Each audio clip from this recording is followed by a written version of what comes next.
Monsieur Amine Diouri, vous êtes directeur études et communication InfoRisque. Bonjour et merci d'avoir accepté de répondre à nos questions sur Med Radio.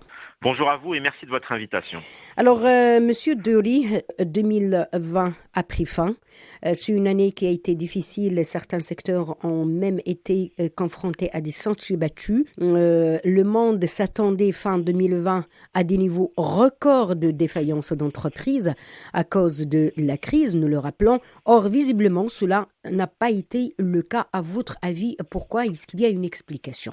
Oui, effectivement. Alors, c'est vrai que quand on regarde d'un point de vue chiffre, effectivement, 2020 aura été marqué par même un recul du nombre de défaillances, d'un point de vue purement chiffré.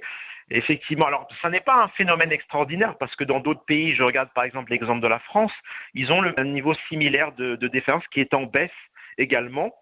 Alors, comment cela s'explique? Eh ben, il y a plusieurs raisons à cela. La première raison, c'est qu'effectivement, l'effet rattrapage n'a pas encore eu lieu, n'a pas encore commencé, et je pense qu'effectivement, il aura lieu durant le premier semestre de 2021.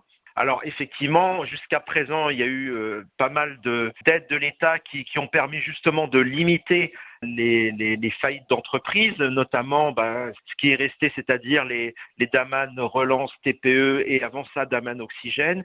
Il est vrai aussi qu'il y a eu les reports de crédit qui ont beaucoup aidé.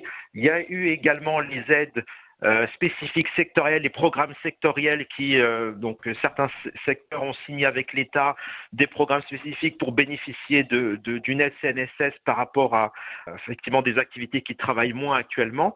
Maintenant, effectivement, la contraction a bien eu lieu, il faut être clair là-dessus. La contraction chiffre d'affaires a bien eu lieu. On le voit également, la baisse a été très forte dans certains secteurs d'activité, mais globalement, on s'attend à une baisse de l'ordre de 30% de chiffre d'affaires cette année. Alors après, il y a aussi un autre phénomène qui va rentrer en compte, à mon avis, dès le début de cette année, c'est le début des remboursements de crédit, parce que c'est là aussi où on verra qu'effectivement, une hausse très certaine des défauts de paiement au niveau banque, et donc là, effectivement, on verra certainement des entreprises qui auront du mal à rembourser leur crédit du fait justement de la baisse importante de chiffre d'affaires et donc de la trésorerie générée, parce que finalement, ce qui fait vivre une entreprise, c'est la trésorerie. Et donc, c'est à partir de là qu'on devrait effectivement constater une augmentation assez importante du nombre de défaillances d'entreprises. D'accord.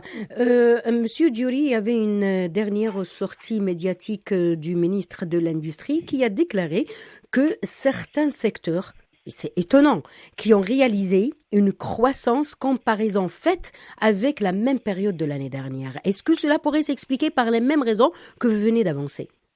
Alors oui, bien sûr. Alors après, effectivement, majoritairement, la majorité des secteurs ont été impactés en 2020 par la crise Covid-19. Ça, c'est une certitude. Bien entendu, il y a quand même des secteurs qui réussissent à sortir la tête de l'eau, bien évidemment parce que compte tenu du contexte, ils sont plus importants ou parce que leurs marchés se sont développés.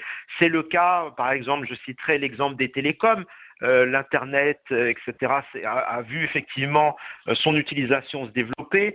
À partir du moment où effectivement, dans toute crise, il y a des opportunités qui se créent et forcément, s'il y a des opportunités, forcément, il y a certains secteurs qui tirent leur épingle du jeu.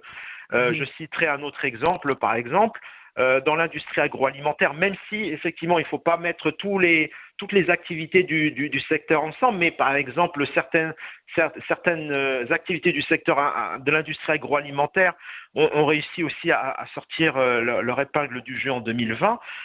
Donc évidemment, dans toute crise, il y a toujours des opportunités qui se créent et c'est grâce à ces opportunités que certains secteurs consolident leur position par rapport à une crise donnée. Monsieur Amine Diouri, je rappelle que vous êtes directeur études et communication InfoRisque. Merci encore une fois d'avoir accepté de répondre à nos questions sur Med Radio. Merci à vous.